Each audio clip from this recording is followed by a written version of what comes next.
Welcome to episode 206 of the Whatnauts Review Show, where every week we pick a story and we talk about it. This could be a movie, TV series, anime, comic book, audio drama, all kinds of entertainment.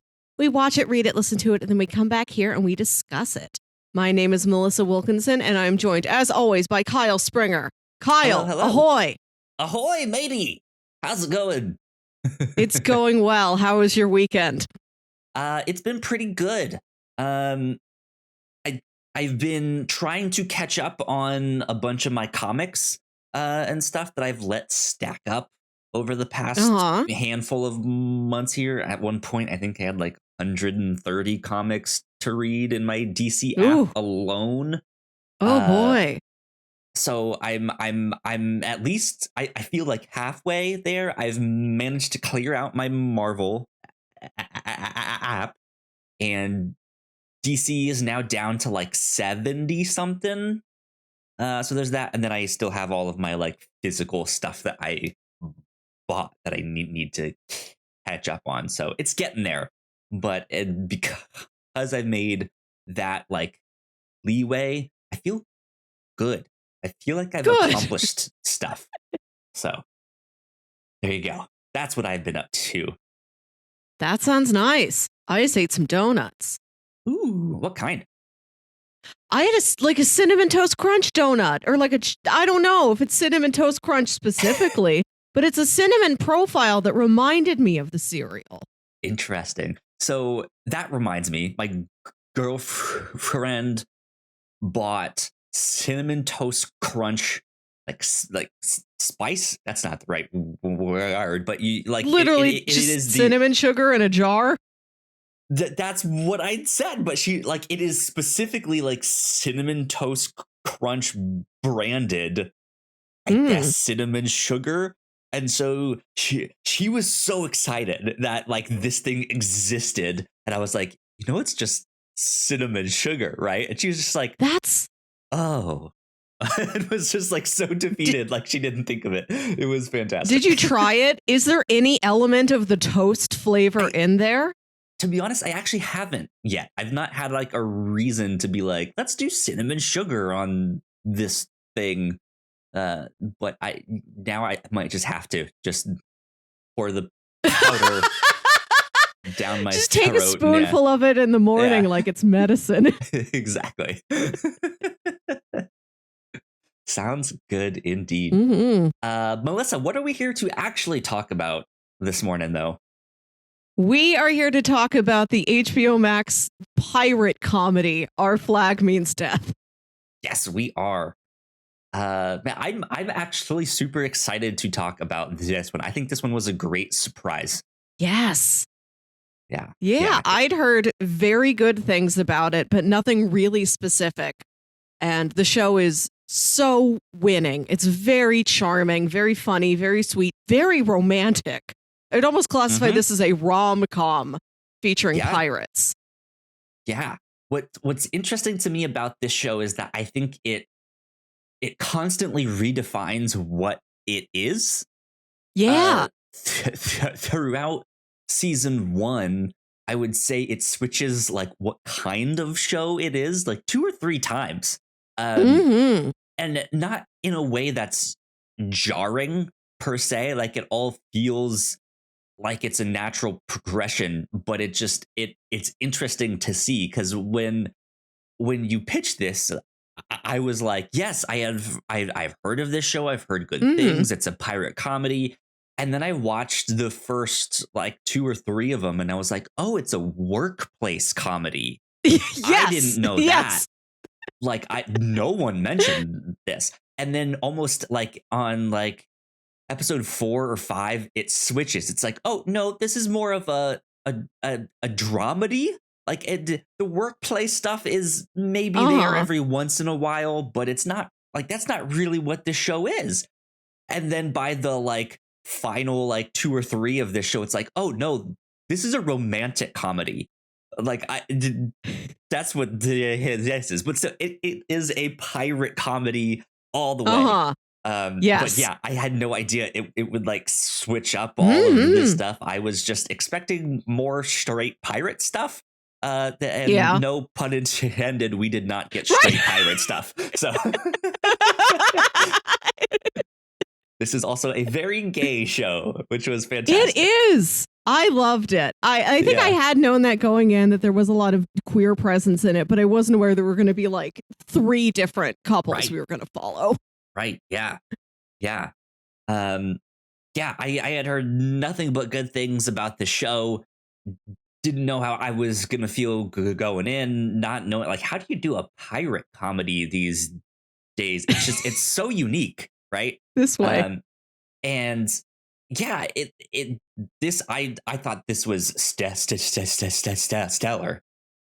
I thought this might take my like biggest surprise of the year. Yeah. Like, despite knowing the good things people were saying, it like I like there's still something missing when they say no. This is a good show. You need to watch this, right? Like that's not doing it justice. Like this is a good show. You need to watch this. Go do it. Yes. So I had a blast. I'm happy you had a blast. This was a great time. To recap it for the audience, this is a show about I forget what timeline we're in, like 17th century aristocrat. Wait, we're in the 21st century now, and it's the 18th century, whatever. It's old times. It's when shirts had frills on them.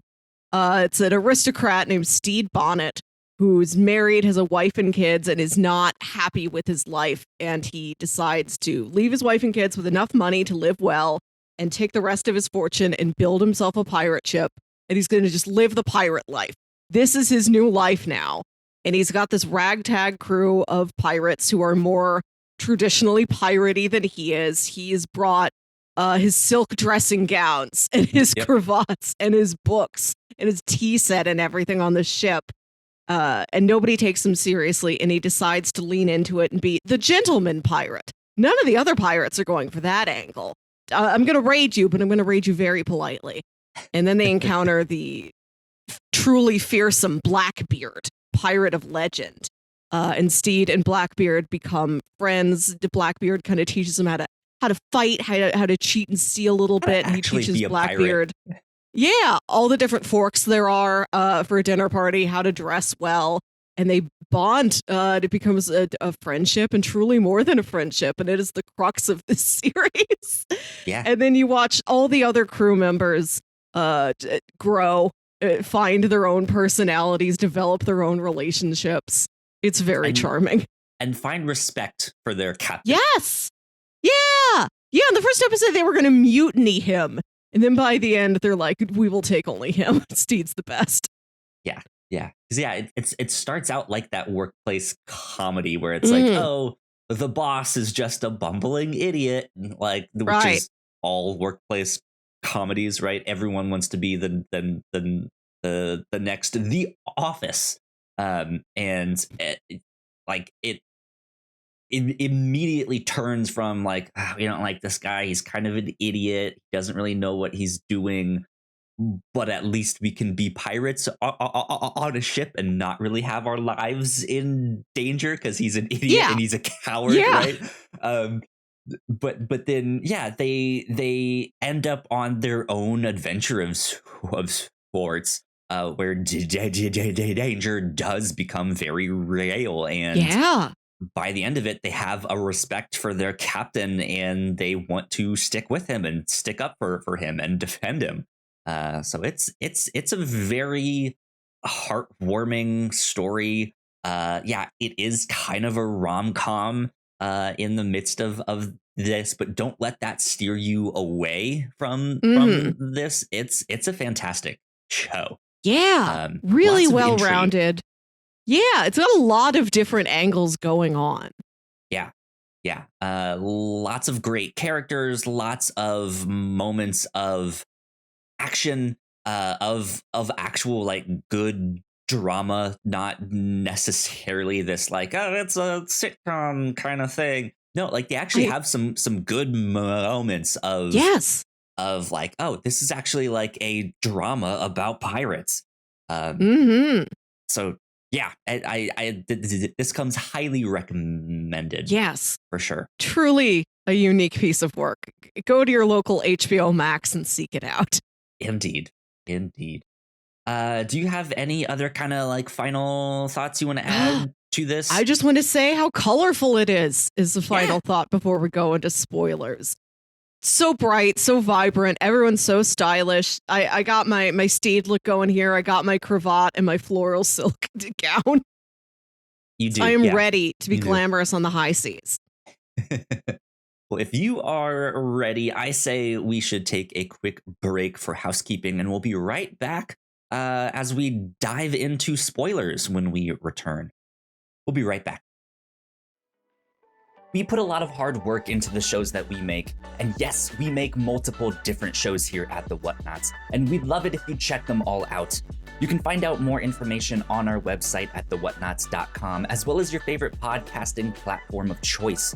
When you type in the Whatnauts, all of our shows will pop up right there. Just don't forget to give us a nice rating and review if you like the shows. If you want to support what we do here at The Whatnauts, patreon.com/The Whatnauts is the best place to do that. You can support us for as little as $1 a month. You can get all kinds of exclusive content at the $3 tier. You can also get a shout out and a thank you on all of our shows at the $5 tier. You can support us on Twitch by subscribing to our channel at twitch.tv/The Whatnauts, and we would love to have you all join us for our live streams and talk with us in the chat. And lastly, we have merch.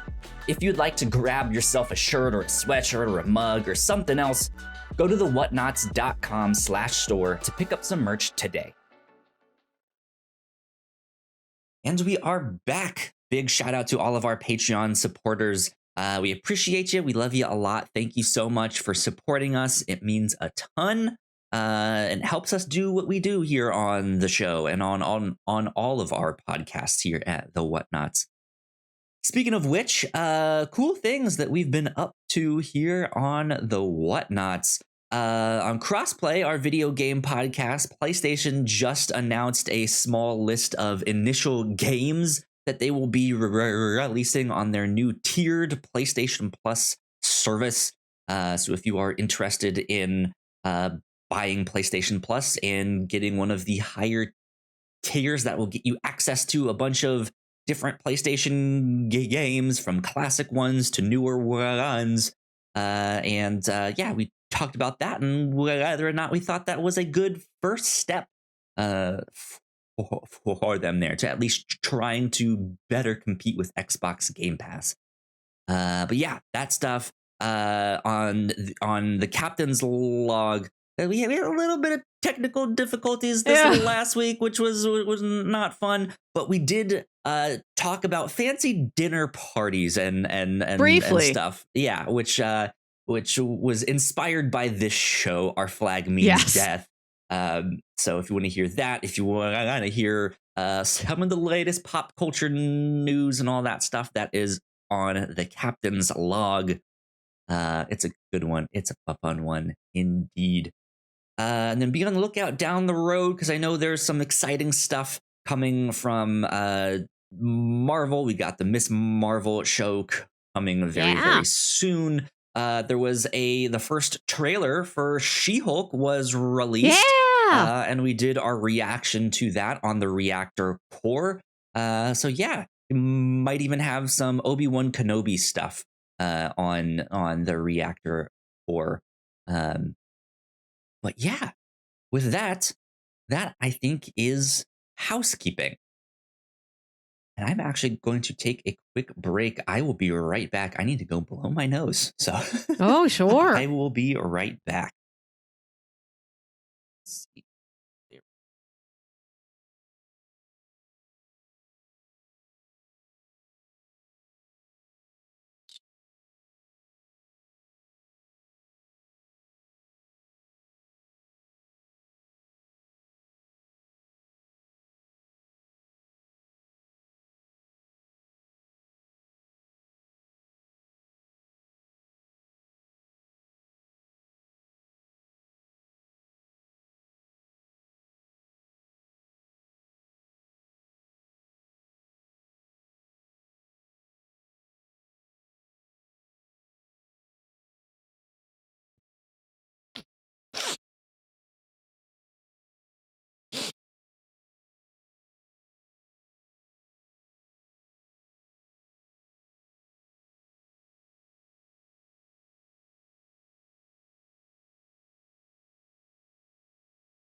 Mm. Yeah. Hee Over to this screen, and we can get started. All right, I think that means we are ready to go for spoilers.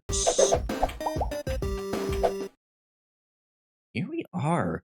A gay pirate show. This Yes. was great. I'm yeah, like I really did enjoy the show. This was fantastic. Um I Mhm. I think when the show started out and I was like, "Oh, it's a workplace comedy." Yeah. I was interested but not as much, if that makes sense. Uh-huh. Workplace comedies are kind of like that background noise TV show to me that you can Mm. put on, you don't really need to pay attention to because they're all kind of the same. Yeah. Um, and so I was like, well, it's a workplace comedy, so I kind of know what I'm gonna get, but it's pirates. That's an interesting Yeah. take on that one. Uh, so I was like, all right, like I could see myself liking maybe the first handful of these, but then I don't know beyond that. And yeah, they do the workplace thing perfectly. They do the like, all right, our boss is a bumbling idiot. He has no idea what he's Mhm. doing. Let's do arts and crafts to make our flag, which was a great Oh, yes. addition. Like, let's all sew, and he just gets all the fabric on the ship, and it's Yes. like, oh, you put frills on yours. What? How expressive! You're right. Yeah. Just the one skull vomiting a bunch of buttons onto another skull. Yeah. And I just didn't envision myself being into the show all that Mm. much, and was just going to be like, well, it was an okay show, not really my cup of tea, not really my treasure chest, if you will, Oh. here. Um, but then it changed, and then it like once it gets to the like middle, like the second act of the show, when they meet Blackbeard and they start to go into Blackbeard's backstory and Yeah. all of that stuff, there's some real moments of like genuine pirate drama that it Yeah. completely abandons the like workplace comedy sitcom kind of motifs, and then goes into like, what if we were actually telling like like a Pirates of the Caribbean style like Mhm. action drama, but let's focus on the drama scene here. And that stuff was really good, and I was like, I'm more interested in this stuff here, and that caught my attention. But yeah, there was a lot of like LGBTQ representation, and then Mhm. by the end of that second act, you're like, oh wait, Blackbeard and the gentleman pirate, as he starts to go Yes. by, like uh they're kind of flirting, like they're really good friends, aren't they? Huh. Okay. I wonder where this is Yeah. going. Right. And And then yeah, that's a space I thought we were going to be in for a while. I was pleasantly surprised at how quickly things moved on all fronts with Steed and Ed, and then with Olawandi and Jim, who also are in bed together by the end of the season. With a show that had kind of a sitcom-y feel to it at some points, sitcoms, they stretch things out, they play the right. long game, they give you a slow burn. I was delighted to find that the show wasn't going to play that. They're like, no, we're going to give it to you up front. Everything's progressing pretty well. There are these obstacles. Season one ends on a rough patch where Stede runs off to try and resolve things with his family, and Ed doesn't know where he's gone, and it's rough, especially because I didn't know if this was a one season or not.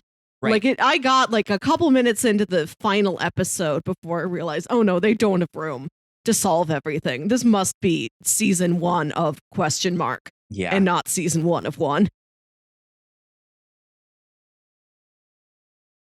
Yeah, I hope we get like 2 or 3 seasons of this, and that's it. Like, I don't need this to go on for very long. But yeah, it really capitalizes on its like the emotional core of each story that it tries to tell. And yeah, and like I think you hit the nail on the head, whereas most shows would kind of drag that will they won't they out Yeah. there. And that's just kind of what they do in general, but for queer storylines and stuff like that, that's it happens as well. And I feel like it's a bad thing when they do it for queer relationships, because queer relationships in today's age are still kind of not greatly depicted on television or in mainstream media. So it is like this, like, why are they flirting with this? Like, why don't they actually show the relationship? And it does feel like you're being strung along more so than it is a will they won't they for a straight relationship, where it's like, like I've seen tons of straight relationships on TV in all forms, so I don't mind the like will they won't they aspect of that stuff. But this show goes right into it, and it's like, no, Steed is figuring out that he's gay, and like he actually kisses Blackbeard, and they realize that they want to be together, and like all that's like, that's it. Like, it gives you the thing, and it's just like, I like this. This is good. Yeah, I like that this is a show. Giving me this. Yes, all the characters have a lot of emotional awareness about themselves and about each other. Like the crew is aware that their captain of Blackbeard is something going on, and they're both aware of it. And people have feelings and then do something with the feelings. Everybody's proactive, and like, I do like the choice. It's unfortunate how the timing works out, that like he never gets to tell this to sweet Edward, to his boyfriend. He never gets to tell him, I have to resolve things with the family I left behind first. I have to go back to my wife. Out of shame of this obligation that I left. Like, that shame hangs over his head. Shame of not even killing those guys, those 2 brothers, but having them die accidentally in pursuit of trying to kill him. He's got so much guilt hanging over him, and he has to.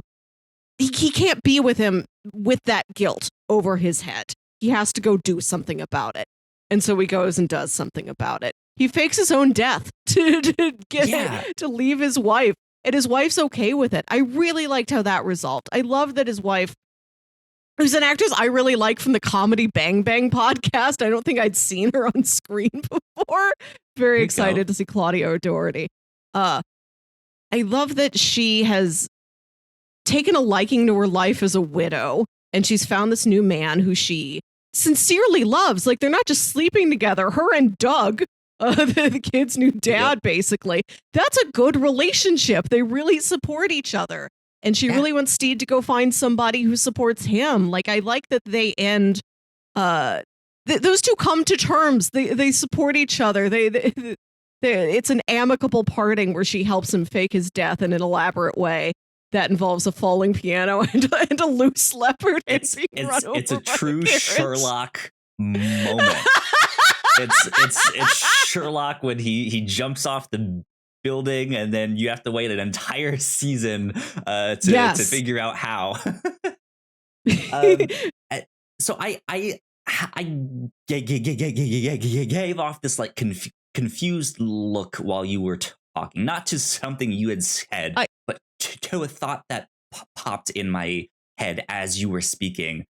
I feel like his need to go back and kind of reconcile things with his ex-wife, I guess you could say, it is out of it's I think you mentioned guilt, but I think it's also guilt in the sense that I think he thinks he found something better and is Mhm.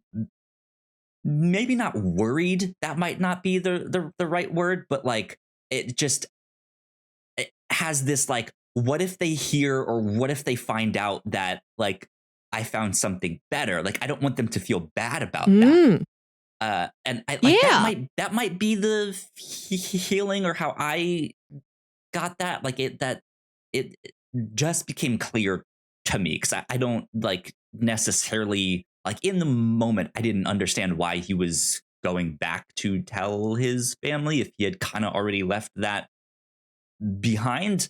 But it like yeah, that makes sense that he might have a sense of guilt, might not be it exactly, but just has this sense of like, hey, I need to reconcile things for them in case they ever do hear about me, that I didn't leave them for someone else, but Mm.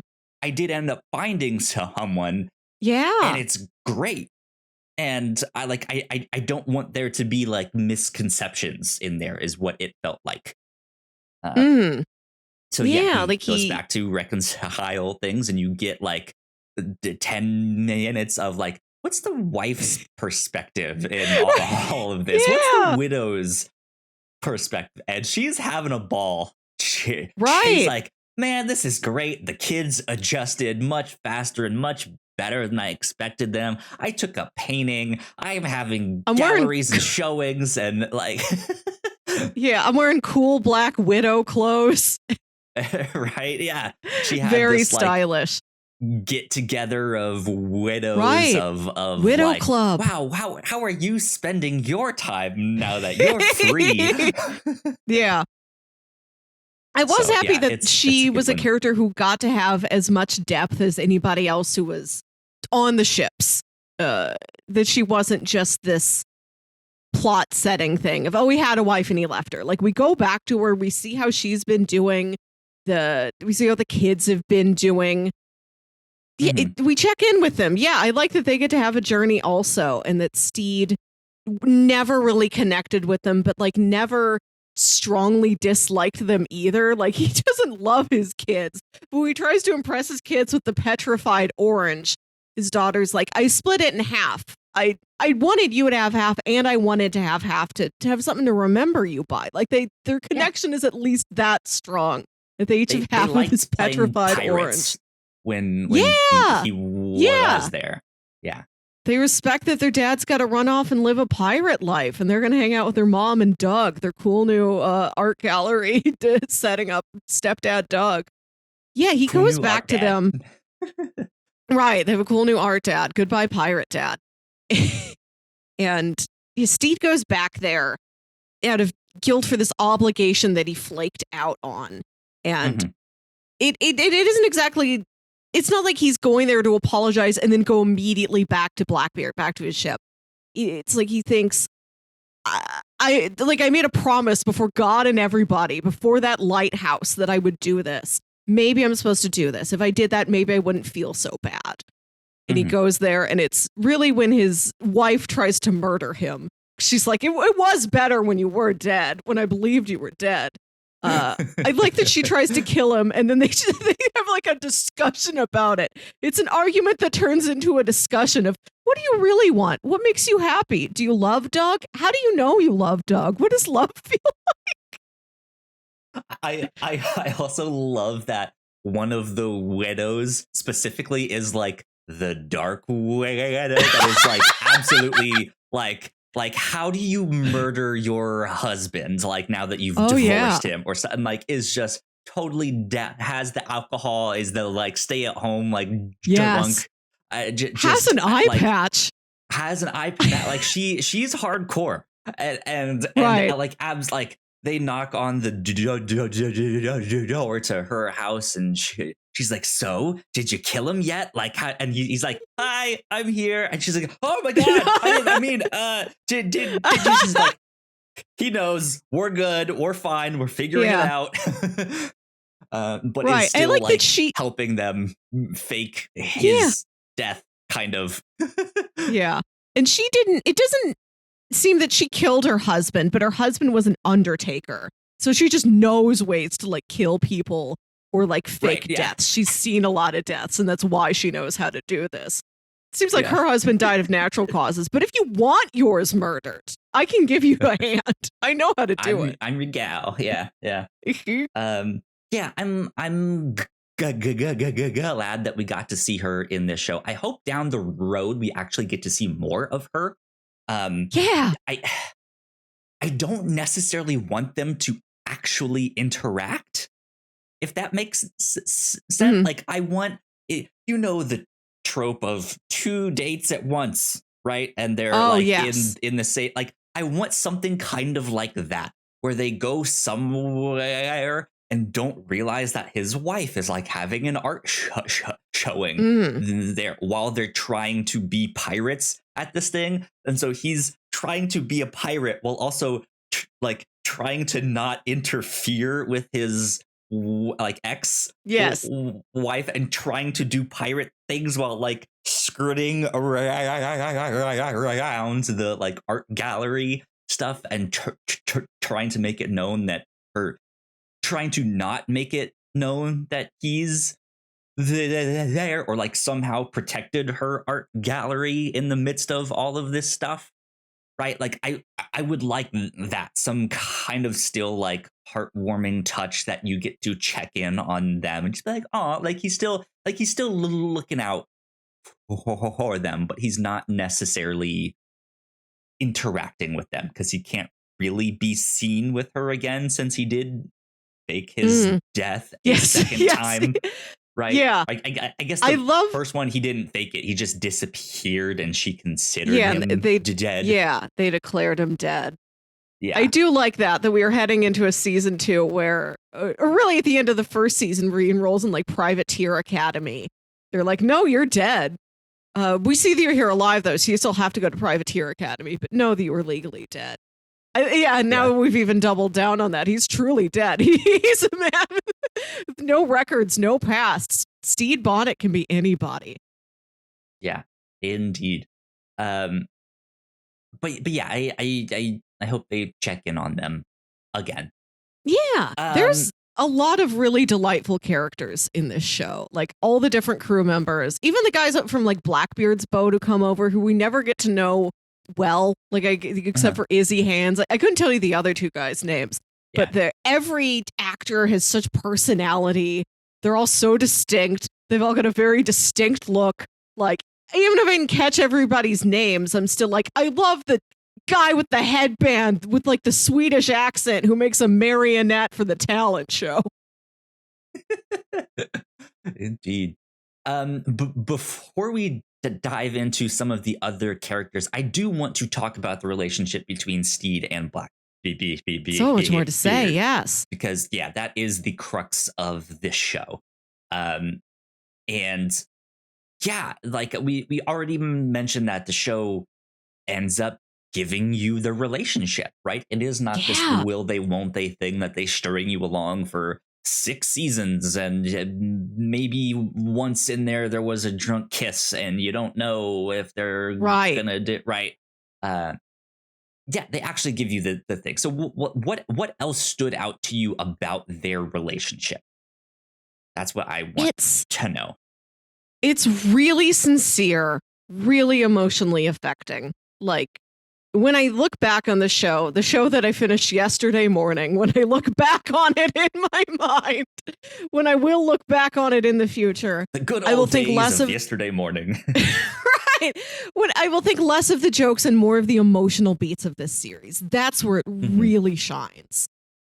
I like them helping each other and sort of unofficially agreeing to sort of, they just fall into this life together. Well, like, you stay on with me, we'll train, and everything just keeps happening, keeps rolling along. They keep doing it. I like when the time they do agree, maybe we could be co-captains of the ship, which leads to the end where Stede leaves. It's when Blackbeard leaves and Stede has to talk to the rest of the crew like it's a cool stepdad that left. Like, we still love you. This isn't your fault. We're sorry your captain dads are divorcing. Yeah,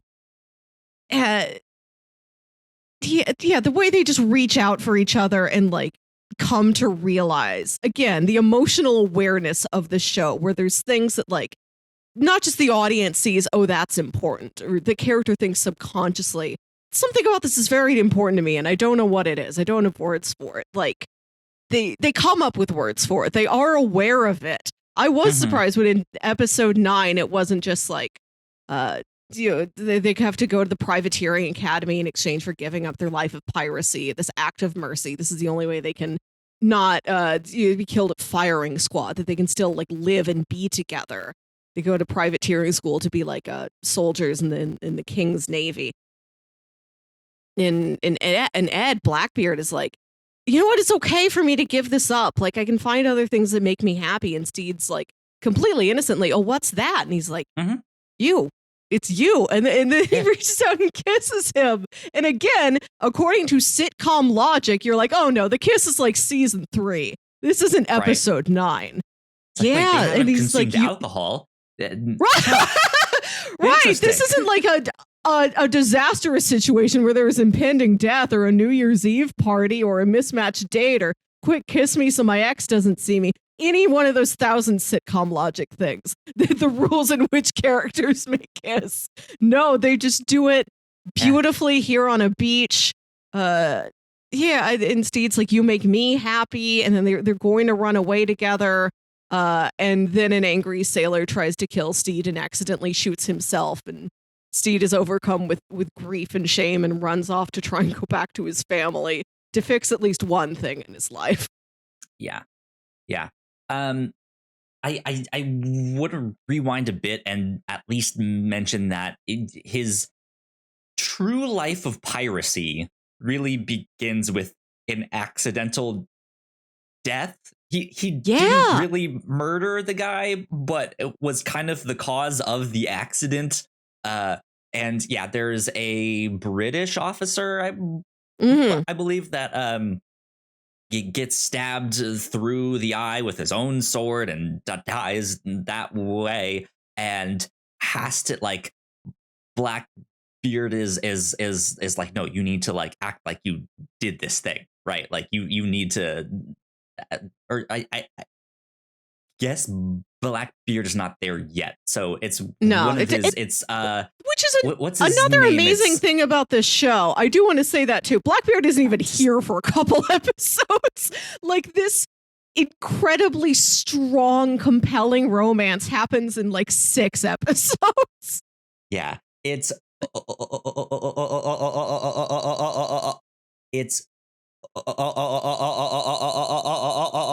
his name is Oluwande, right? That's the guy's name. That's what I was trying to say. He's the one that's like, hey, no, this is your chance. Like, this is what a pirate does. I know you didn't actually do this, but if you take advantage of this, you will be more fearful. We can like get better bounty. Like, you will have a reputation.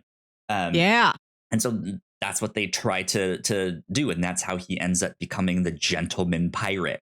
And this is what kind of fascinates Blackbeard, is that he doesn't like, what is a gentleman pirate? He's just like, that.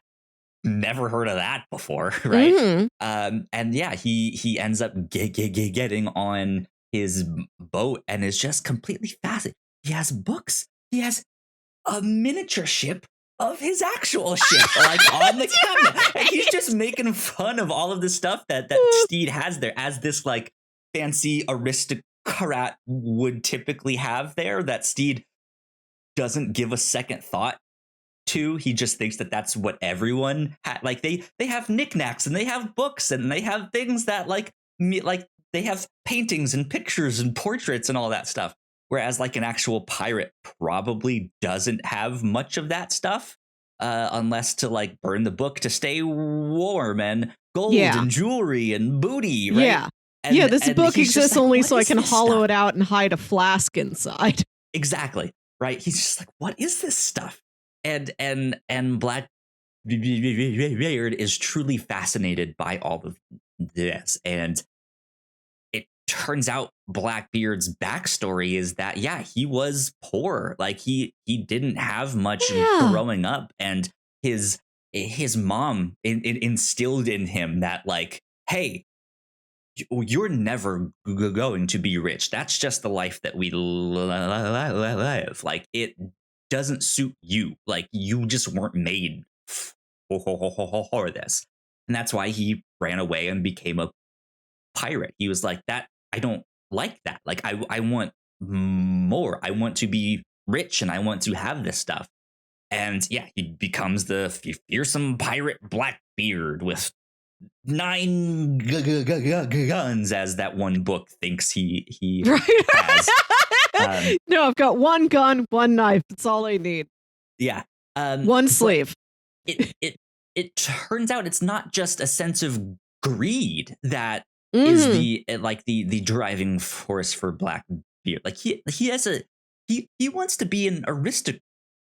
Like, he wants to be fancy, not just rich. Yeah. Like, he wants to have culture and class, and he wants to know what a melon spoon is and why you need that and all that. Like, he wants the finer things in a way that's not just, I want gold, period. Like, and so when he meets Stede, he's like, this guy can teach me. Like, in a way, like, I feel like it starts out as this, like, selfish way, like this is the guy. Like, I have a connection as a pirate to him, but he knows the aristocrat life. He can teach me that, and then I'll teach him to be a better pirate. And that's how it starts. And there's a beautiful scene in there where they're kind of recollecting their relationship and how they fell in love. And it's like, there actually is someone in my life who I enjoy spending time with, who's exposed me to new things. We learn things together. Like, we do that. We do that. And it's just all these times that he's spent with Blackbeard. Like, we laugh and we do this. And it's just like, oh, this is so sweet. Like, this is perfect. Yes. And it's just, it's a wonderful, wonderful scene. Yeah. And I like that it takes you a couple episodes before you're realizing what you're watching is a courtship. And it's got some of those standard, more sitcom-y tropes of a romance, like the episode where the ex comes back, which is Will Arnett as Calico Jack. Providing you an even newer, gravelier Will Arnett voice. Indeed. Just wonderful moments with that. I know that you were a big fan of the Blackbeard goes to a party episode. I like anytime anybody goes to a party. I like that one. We got Nick Kroll and Kristen Schaal in there, covered with their Rococo pancake makeup and their giant wigs and their fake bowls. I love the B plot of that party is the way anime films horror. Like, when anime, when you watch a horror anime, it, like, they do those, like, fisheye lens where the person gets really up close and personal. It gets real claustrophobic as people crowd you. They laugh in this weird, like, over the top manner. It's just this really, like, strange way to film it, but it makes sense and it works that these aristocrats are putting on this bizarre, horrific show that they think is high culture, that they think is class, right? And it's just, it's awkward, it's weird, it's bizarre, it's scary, and there's so much makeup. There's so much. Right. It's such an unnatural place to be. And I think that Stede goes in thinking this can be his return to the society life that he was used to. It seems like maybe he liked that on some regard. It's like, oh, I get to dress up again, even more than I do every day. Get to play the society man and drink and eat canapes and gossip. And Ed kind of overshadows him by being just so naturally charming that everybody revels around like, don't look, he said he ate a man. Isn't that funny? Like he's telling them these pirate tales. And they think that they are these wildly inventive. Oh, you card. What a good It's like, no, joke. I did this once. Fabulous story that you've woven. Right. And then they kind of turn on him, but then Stede saves the day by like using his sense of just reading these people, knowing these types of people, hearing little bits of gossip and putting things together to like tear the room apart. It's he knows that that's possible, but he doesn't know the information because he's not necessarily familiar with these people. And these are strangers. Got into the party by taking someone else's invitation, so he's there under a false name. But it's the actors of color. It's the pirates of color that are like, hey, we're usually the servants. We're usually the ones that are there around all the time, that hear everything, but your society won't let us participate. And so we know all the dirt. We know all the gossip. So they get the servant of the people who are living there to spill the tea on all of the stuff between them. Oh, these two might actually be brother and sister. These two having financial issues, all this stuff. And so Stede goes in there armed to the teeth and just that's what it is. A grenade in there and walks away. And is just proud of himself. Like, well, my job here is done. Yes, this was my act of fuckery. This is what my I act did. of piracy, right? Yeah. I do love the B plot of that episode with Olawande and Frenchie going in and like inventing the concept of the pyramid scheme based on you have to help me get actual treasure out of a pyramid. Yeah, they had some great stuff in there. But yeah, the reason they turned on Blackbeard in that one is because he like didn't know which spoon to use, what fork to use on what situation. Too many forks, and he's just he got out of there, and he had the look in his eye that he was scared, like he was scared for his life, and it's just an interesting position to see the fearsome dread pirate Blackbeard in, where he legitimately is like, I need to leave, like right now, like traumatizing experience. And yeah, it is sweet then to look back on that moment and be like, Stede stepped in and defended him and fucked him up. Like, fuck him up, Stede. Get him. I think is that the same sweet, episode where you find out that his backstory is that he talks about how like a kraken killed his dad, and then it turns out no, he like his father was so abusive that he killed him, and that's Blackbeard's only ever actual kill, is that he murdered his own father, and then everything else is just boisterousness and story and things like lighting a fire, but I didn't actually think the fire would kill those guys, you know, like the fire killed him. I didn't. Yeah. Let's see. I'm trying to I really see if like it that part of has the backstory. Kind of about this is a show with a lot to pay attention to. I want to watch all of it again already. Yeah, what I like about this is, yes, it does have that look and feel of a sitcom, especially at the start, but at times it shines through in the rest of the show. But exactly how we've mentioned now that it actually gives you the queer relationship, I think it also has a great sense of progression. In this show, whereas a lot of sitcoms can often revert back to the status quo, and it's just like, the shenanigans that they get into this week, right? And it just goes back to square one at the start of each one. This doesn't feel like that, and it feels like there actually is a plot, and there is actually like stakes that come and go or change, or there is like, oh, now they need to go do this, now they need to do that, like, oh, there's this looming threat of this guy's twin brother that he killed, which again is so silly. I do like how the show has some of these classic like sitcom trappings that it uses them.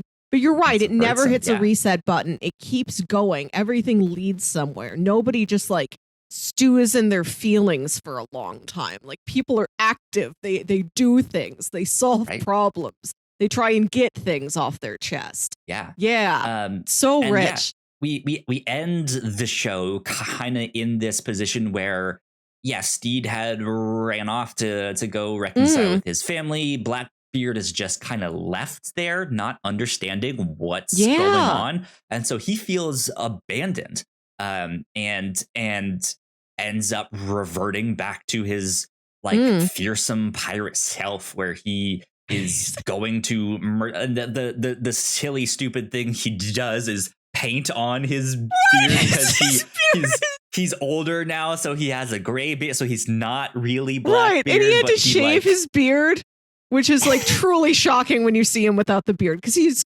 got such a look. Everyone aesthetically top notch in the show. Everyone looks rad. Why did any other Blackbeard ever exist that isn't this version?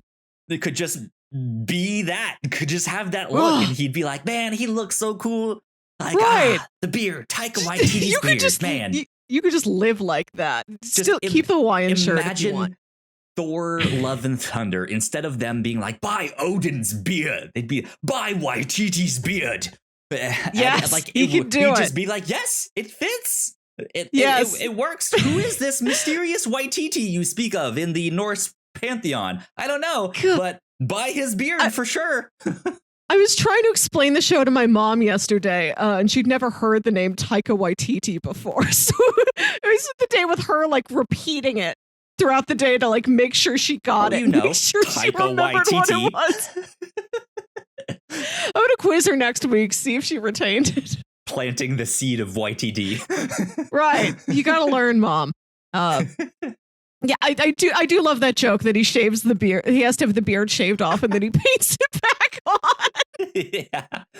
But he does return to his fearsome self. More fearsome than before.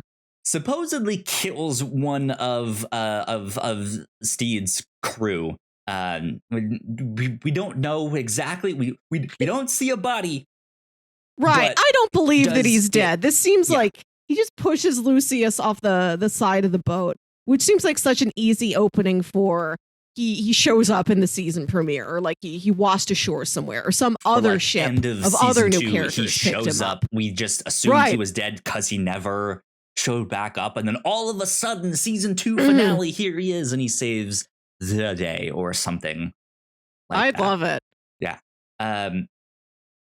So, but like he like was saying, the show ends with now Blackbeard is back to his pirate self and all of that, but Stede finishes reconciling with his family.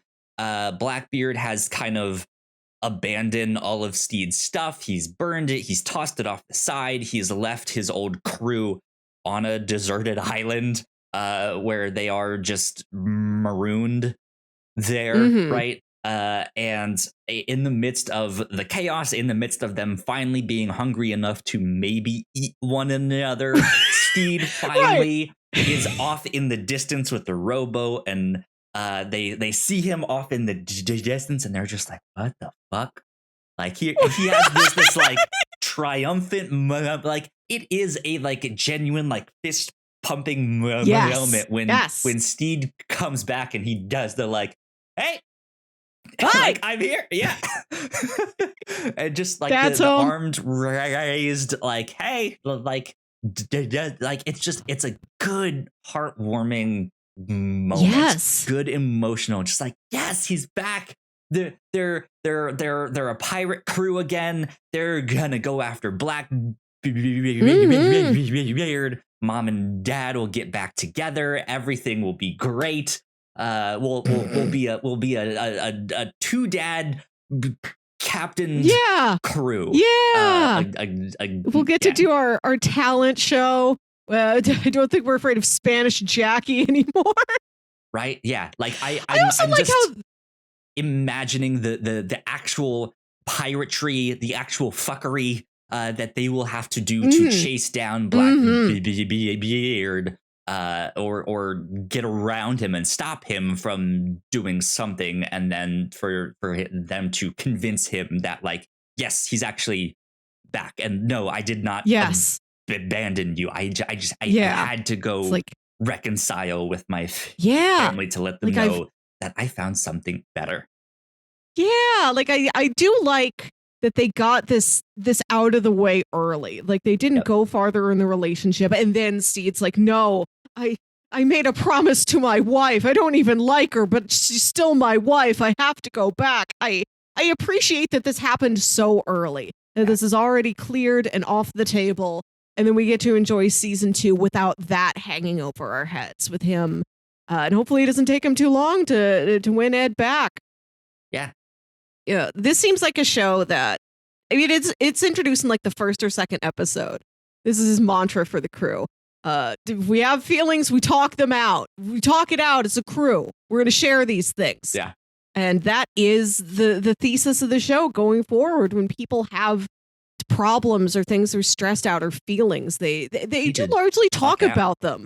Yeah, and I was thinking about how the storyline with Jim and Spanish Jackie kind of wraps up, where they're fighting and then they're like, I made you wanted, you killed my husband. They're like, are we even? Can we call ourselves even? And then they just like drink and commiserate, and it seems like they're, if not friends, at least like, okay, we understand each other. We can come to each other for work or resources or whatever. Like we can be allies out here in the pirating world. Right. Yeah. Yeah. And I like that there's a foe that is perhaps turned into an ally. And I like that she's got like 17 or 18 husbands left for us to meet. Spanish Jackie and her many husbands. Yeah. I like the respect that she had for Jim, right? In the backstory that Jim has, we've not even really talked about Jim. He is the one that is like maybe the most piratey of Stede's crew in his look, in his demeanor, all that stuff.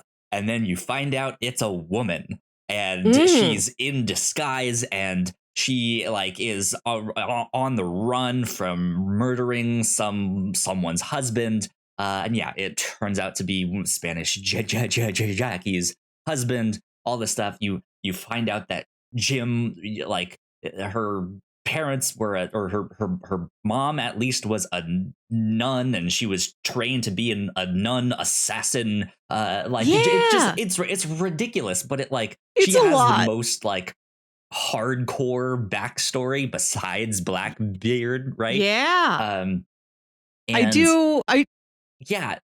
The last thing I wanted to say is that on the Wikipedia, I don't know if this is, I didn't read the character as this, but I could be wrong. I might have missed something, but in their like reception section, right? It says that a lot of people are praising the like 3 big queer relationships, one of which involves a non-binary character, Jim, which I guess that just might be my like a lack of knowledge and experience in like non-binary term. Like I know people who are, but I'm not well versed in that. So I didn't personally read Jim as non-binary, but no, they do use they, them pronouns, but I think it does take a couple episodes before that really comes up. Like, I don't think I noticed that until a couple episodes in. Yeah, I do like you've got the initial, again, very sort of tropey, like, the pirate's a woman, but it's not, it's a secret for like 1 episode.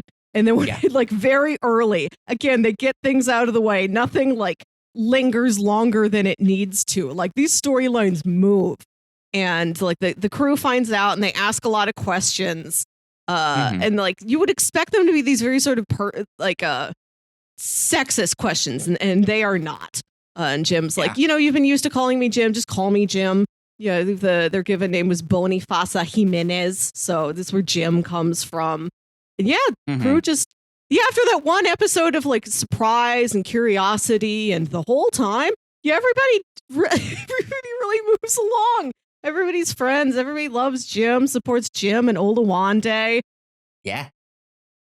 Yeah, it's a fantastic show. I like how she is, or excuse me, they are like the badass on the show. Yeah. Like if they do ever actually get into trouble, Jim will be the one that is like throwing knives and fighting and like can actually do the work there, instead of just be like, oh my god, what do we do? We have so many different types of personalities and skills on the crew. I like that at the end of the I think in like episode 10, where they're talking about mutinying against like Easy Hands, or like the new darker painted on beard Blackbeard. They're like, well, if Steed's not here, who's our new captain? And they're like, Olawande, it's you. Which hasn't been like something you've been setting up for. Yeah, but then you look back and you're like, Olawande's always been there, is like a good people person, very positive. Like your captain should be Olawande. Like everybody's got something. Like Lucius is the only one who can like read and write. You've got a cook, you've got people who play music. I love Black Pete always talking about having been on Blackbeard's crew. Like I did that. I was a real pirate once. I met Blackbeard, and then we meet Blackbeard. Blackbeard like doesn't really remember this guy. You still don't know if it's like, okay, were you like the 70th crew member on a ship once, or like have you made everything up?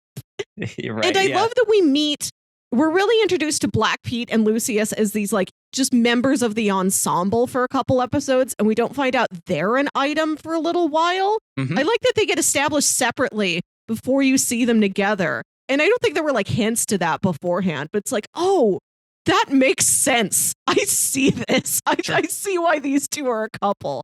Yeah. And I love when Izzy Hands makes one of the Blackbeard's crew members, the guy with the like studded belt headband thing, like force Lucius to like scrape barnacles off the side of the ship, and Lucius is trying to get out of it, and he's like, if you have a beautiful cheekbones. Wow, what structure? Has anybody ever drawn you? And he's like, me? You draw me? So he gets out of it and he's got the like nude pose, like full Titanic drawing him. And then you see Lucy's drawing this guy, and then you see what he's actually drawing, and it's just the dick and balls. And Izzy Hands tries to like use that against him. Like, well, what if I tell your boyfriend that you were like ogling another man? And Black Pete's like, no, that's fine. Yeah, we're together. Like we don't have that kind of ownership over each other. Yeah, just a notebook full of dicks. Yeah. God, so funny. We haven't even mentioned the one where they go to the island I think is it the same? No, it's a different location where they meet the natives, and the natives capture the white people, but all the like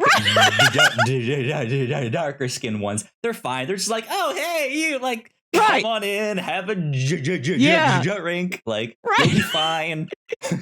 You guys have to be in a cage, but Olawande gets a cup of coffee and a warm welcome.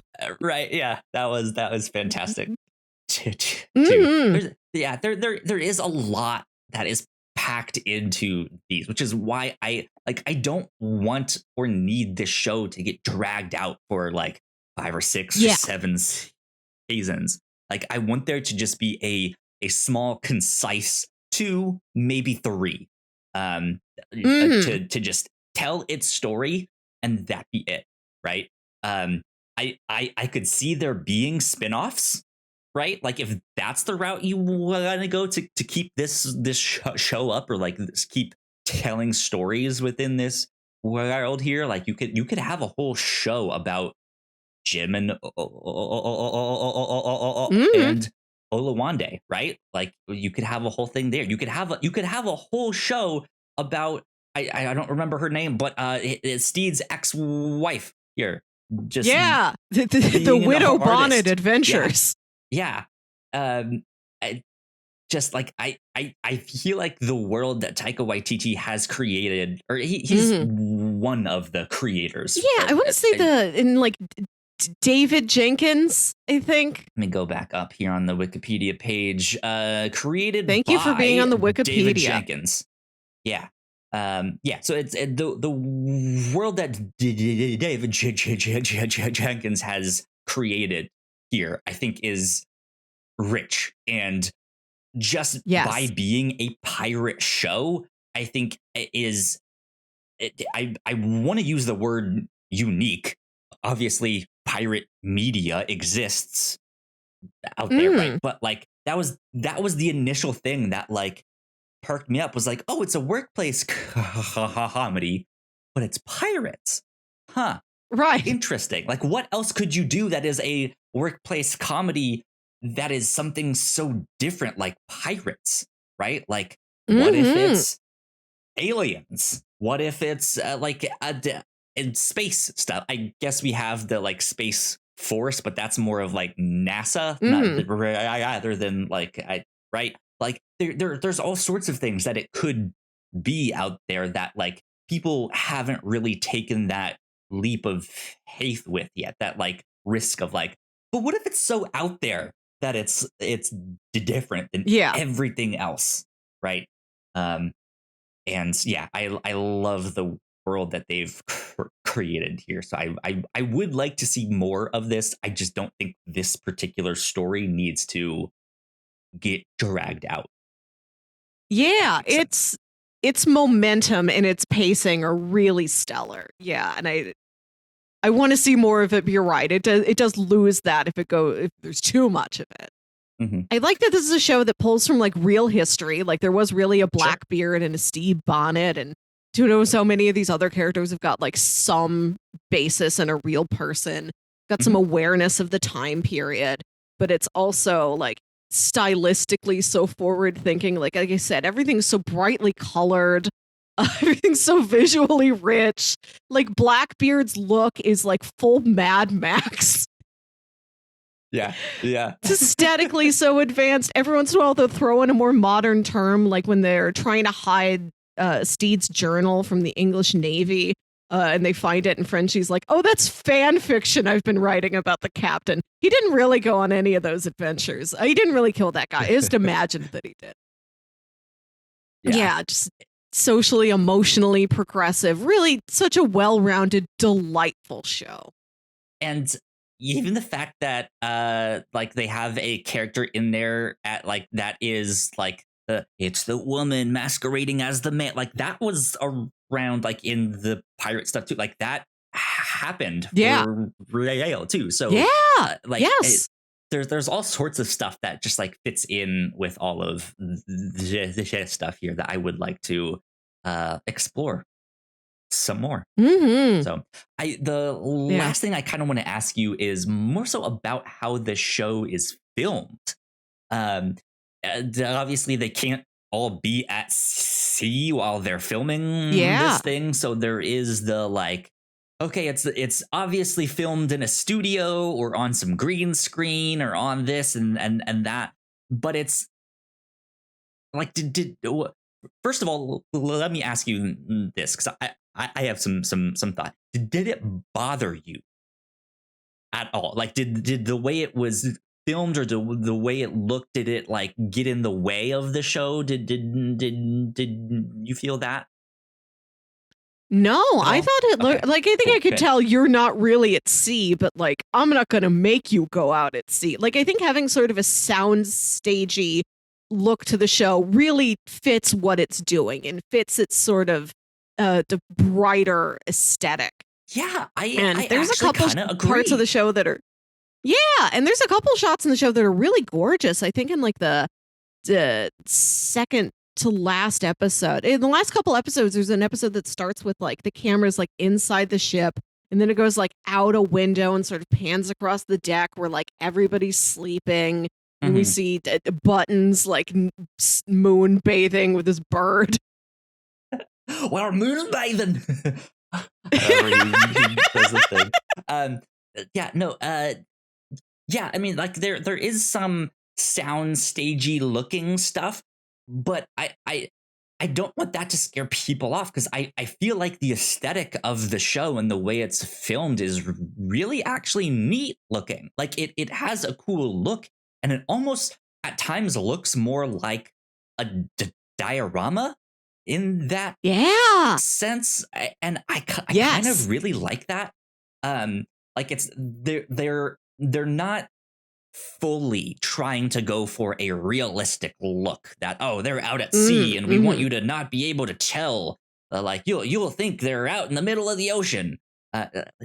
No, it's not that. And so you don't have this like uncanny valley kind of feeling of like, okay, that's green screen and I can really tell. It's I think the like diorama like shoebox backdrop feeling adds this kind of nostalgia to it, adds this romanticism to it, this like this really hands-on heartfelt feeling to the show that I like it a lot. I think the show looks really cool, because it's not exactly filmed like a sitcom or like a workplace comedy, but it has some of that look. But it has some of the like we've said, like that actual pirate drama. Like it can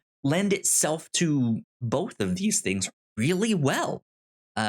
Yes. So yeah, I thought the show is also a success, just in the way that it looks and the way that it was shot. So good on it for just being a stellar show. Yes. Oh, it's such a standout. I can't wait for season 2. Yeah. Hopefully it comes sooner than later, but I'm sure Thor: Love and Thunder has been occupying Taika Waititi's time and all of that stuff. Yeah. Everybody's busy. Busy, I bet. Busy indeed. I think that's kind of all I have to say about Our Flag Means Death. It's a fantastic show. Go check it out. So I think that means it is time for bingo. Unless Melissa, you have some final thoughts that you want to throw in there.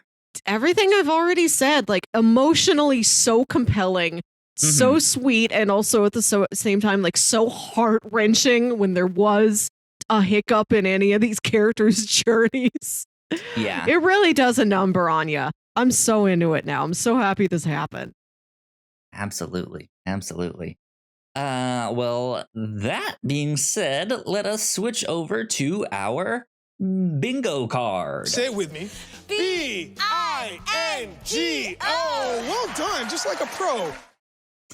You know what we need to do instead of just being silent at that? Like, we need to say it along with that. B-I-N-G-O. We all know how to do that. Yeah, hopefully. Okay, so let's look at our bingo sheets here. We have them pulled up on screen if you're watching the YouTube version, watching the video version. The one I think I can get is diary entry. Me too.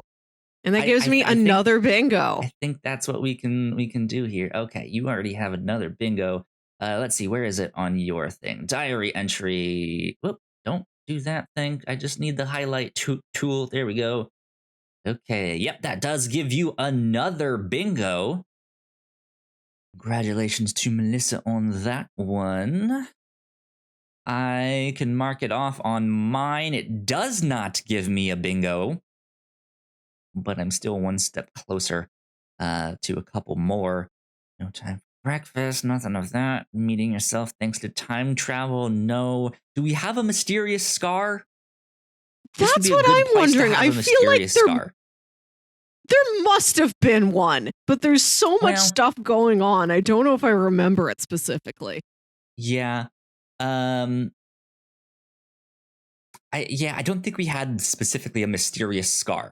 Like, we didn't get to meet anyone that had their nose cut off by Spanish Jackie, right? That would have been a mysterious scar if we hadn't met her yet, That's right? season 2.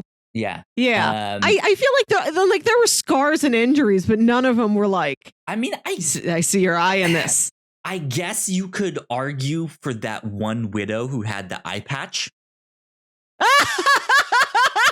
A mystery only does. But I don't know if that's exactly what we're going for.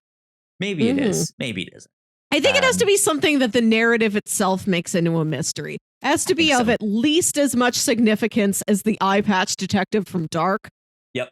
Yeah. Him or higher. Yeah. Or when we did Midnight Diner, and there was that one guy who was just like always there in the back around, and he had the scar. And then the one time we do get like a full actual scene with him like speaking stuff and not just his like word of wisdom at the end there. Yeah. He does mention something about like how he got the scar. You're like, oh, we're gonna find out how he got the scar, right? Yeah. So I don't know. No mysterious scar, unfortunately. No villain with a pet. But I think that's about it for this one. We got to get more parrots in here. That is one of my requests for season 2 is more animals. Yeah. We need a good shoulder parrot for the show. You absolutely, if you hadn't yet, I should be able to see that penis one is this definitely recrossed out. Was absolutely in here. We got some new duplicates. Like I know there's nudity here, but I can't see it. Uncomfortable dinner party. Yeah. Uncomfortable dinner party, a winner every year. Crashing a fancy party. I think we have that one in there. Yeah. Too. So specifically, yes. Absolutely. Okay. I think that is it for bingo. Let me make sure where'd the mouse go? There it is. Make sure I save that one. And then I will switch us back to our regular view here. Okay. Recommendations. Melissa, I will have you start. If people enjoy this show, what else might they like? I finished the show yesterday. I watched like 3 episodes in the morning, and then I was like, but I need more. So later yesterday, I watched Master and Commander, The Far Side of the World, and Muppet Treasure Island. I needed that much more ship antics. Yeah. Master and Commander, The Far Side of the World is it's a period piece. It's a war drama. It's a movie where Russell Crowe is the commander of some British ship, and they're out sailing in like the South Pacific Seas, trying to stop this French ship during like the French and English War in like 1805. And like Paul Bettany plays the ship's doctor, and they're best friends, and they're gonna go by the Galapagos Island, and he's like, I want to go there and look at the cool animals. And Russell Crowe's like, don't worry, you've got it. Oh no, I spotted the French ship. We gotta get going. Sorry, you can't look at your cool bird. It's a movie that is like it's a war movie. There are dreadful injuries, and like the first 15 minutes, a little boy officer gets his arm amputated. Several people die, but it's got this sort of like PBS feel to it. I don't know. There's something about the movie that is detached enough from all the gruesome stuff going on that I would rank it as a chill time. Sure. There you go. Yeah. And then Muppet I to that one, I just have to say the British officer in that, like when he showed up on screen in Our Flag Means Death here, just immediately in my mind was, oh, they made him look like Master and Commander. Like they made him look like that movie there. It was like, okay, cool. That it might have been the real uniform. Maybe him and Russell Crowe are just wearing the same historical costume. I don't know. It's if it's not the exact same, like that was just their uniform. Then they made them look exactly the same there. But I meant like, yeah, he looks like Russell Crowe in that wig, in that they just made him look like him in that. So I was like, okay, I get what they're going for here. Yeah. And Muppet Treasure Island is self-explanatory. Yeah. I will throw in, I watched it. I hadn't seen it in a while. The songs are still delightful. Kermit and Miss Piggy singing Love Let Us Here. Only this. It only took Our Flag Means Death to knock that off the top rung as most romantic pirate moment. There you go. It's delightful. Check it out. Can't go wrong with Muppets. I would also recommend, I haven't seen this, but I've heard very good things about the show Black Sails, which is a pirate drama that aired in like the mid-2010s, starring John Malkovich, I think.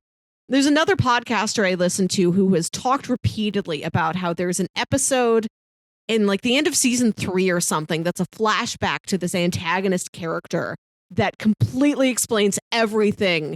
Like you get that character's motivation, you get who they are now. He's talked so many times about what a game-changing episode that is.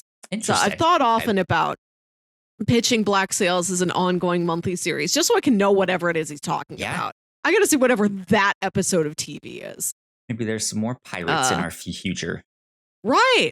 Yeah. Not as cute, but we can watch more pirates. Indeed. I would also recommend, just for similar but not as overt and clear romantic vibes, there is Good Omens. If you want like a soft man with a teacup and like a real tough man flirting with each other, there's Good Omens. I would also recommend the Hobbit movies, because there's a scene in one of the earlier episodes where like Blackbeard like looks at Steed and kind of softens like, oh look at you. That is like reminded me instantly so much. No, it's reminded me so much of like Thorin Oakenshield looking at Bilbo Baggins when he's like, look, I saved this little acorn. I don't know if you know what I'm talking about. I've read the book a long time ago. I took a girl on a date to see one of the Hobbit movies. I could have cared less about the movie. I wasn't paying attention. I thought it looked weird because it was shot in like 48 frames a second. So I was just not into the Hobbit stuff. Yeah. That was me. Yeah, that is the reason to get into it, I guess, is Thorin Oakenshield looking tenderly at Bilbo Baggins. It's the main point of the 3 films. Good stuff. I would also throw in the Pirates of the Caribbean films, of course, duh, right? But then I mean, you can also throw in some other workplace comedies like The Office, like more modern stuff. If you just want something that's like, hey, it's newer. There's a one I've seen a few of.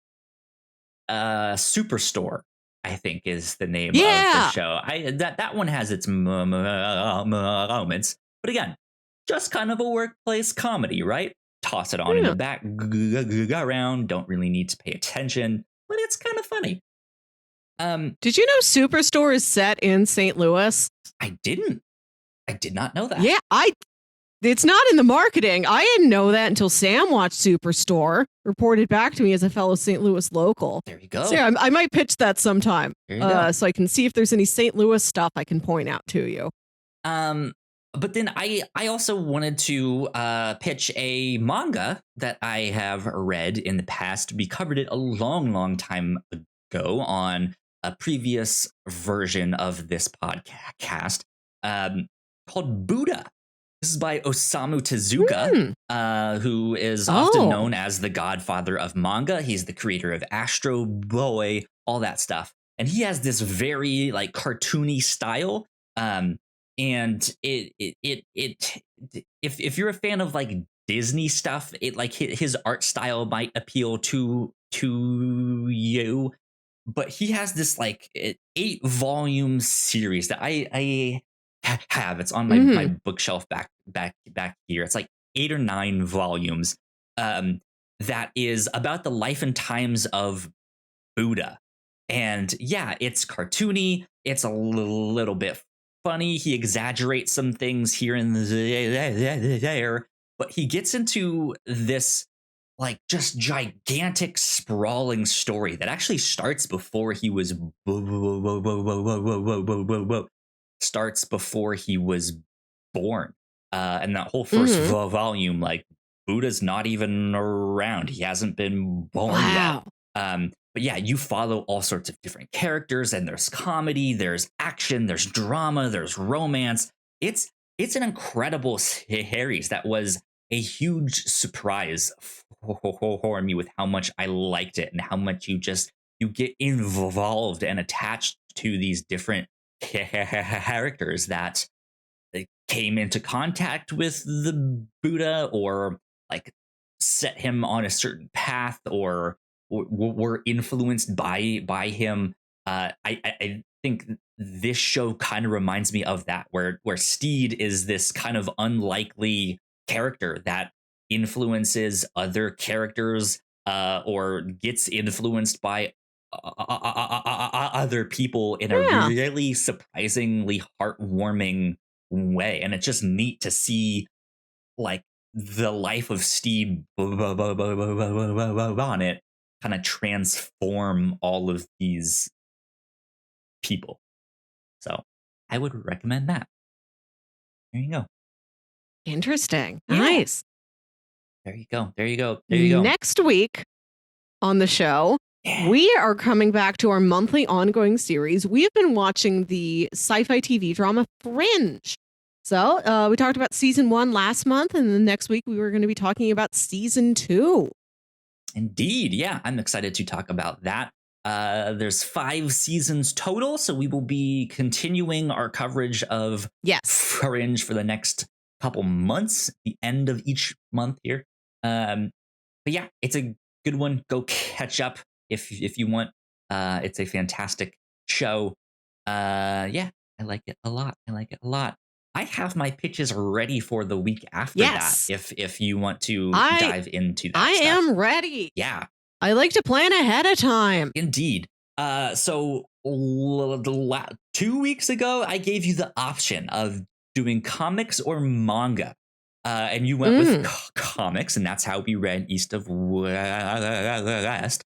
So this week, I am going with manga to do that. It's not exactly the ones that I had planned for last time, since we have that like 2-week span. I thought I could maybe just put in an extra volume or 2, and manga does read a little bit faster too here. So manga. We have 3 different mangas to pick from. Pitch number 1 is called Fire Force.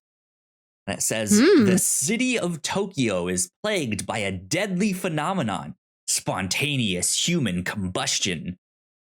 Luckily, a special team is there to quench the inferno, the Fire Force. The fire soldiers at Special Fire Cathedral number 8 are about to get a unique addition. Enter Shinra, a boy who possesses the power to run at the speed of a rocket, leaving behind the famous devil's footprints and destroying his shoes in the process. Can Shinra and his cool leagues discover the source of this strange epidemic before the city burns to ashes? Cool leagues, because they need to put the fires Even Mr. out. Freeze has not dared to say that word. Right. So I thought the first 5 volumes of that would be a good chunk to check out for that. That's pitch number 1. Pitch number 2 I'm gonna save the title and go straight into the description. Okay. Here. Let's see. Mikami's middle age hasn't gone as he planned. He never found a girlfriend. He got stuck in a dead-end job. And when he was abruptly stabbed to death in the street at 30, and he was abruptly stabbed to death in the street at 37. So when he wakes up in a new world straight out of a fantasy RPG, he's disappointed, but not exactly surprised to find that he's not a knight or a wizard, but a blind slime demon. But there are chances for even a slime to become a hero. So, Melissa, I thought we could read the first the first 5 volumes of That Time I Got Reincarnated as a Slime. Which is a fantastic name. I've heard that name.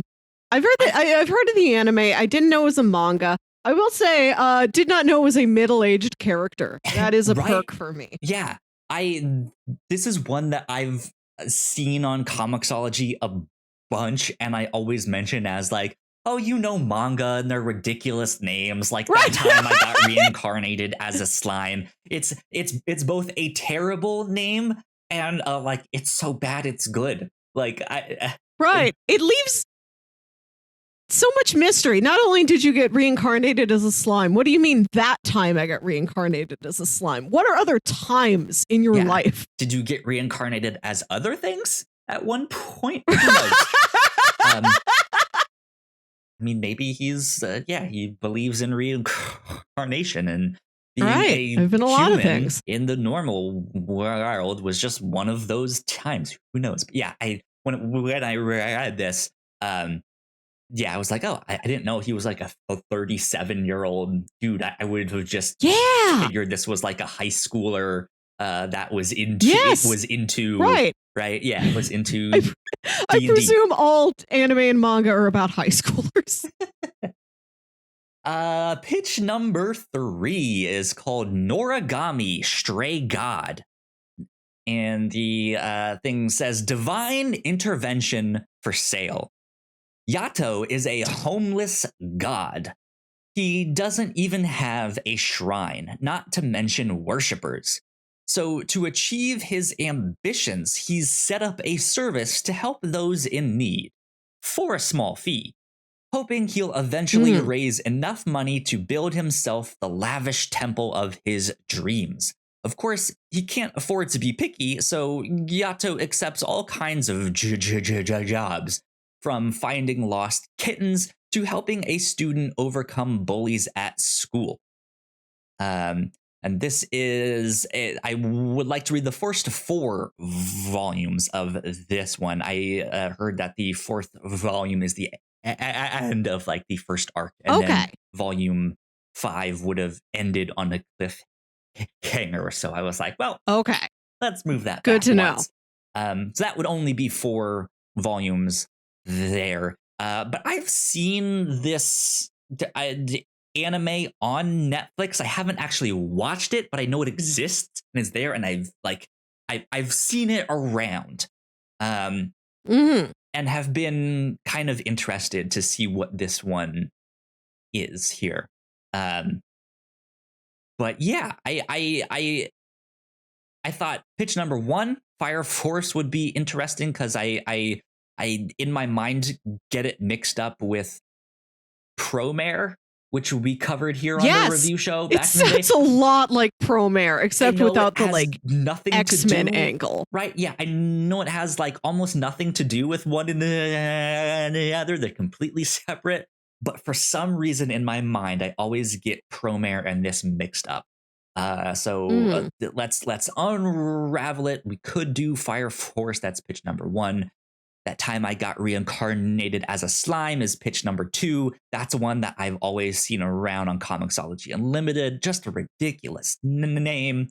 Or pitch number 3, Noragami Stray God, that I'm vaguely interested in because I've seen it around on Netflix Mhm. and stuff like that. Yeah. So, Melissa, what would you like to dive into? We're gonna go for the middle-aged slime. Like, you really did say the magic words. I've talked in the past about how I I've kind of reached a like saturation point for anime and manga about high schoolers. Yeah. And to find one, especially one that I have heard of that seems rather big, that is about a 36-year-old man who works in an office, like that's my groove. That's where I'm at. Good stuff.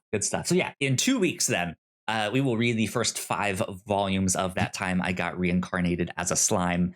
These are available on Comixology Unlimited, or if you have a Kindle membership, I don't know what they call the Kindle version thing there. It is available to read on that as well. You guys can check it out there.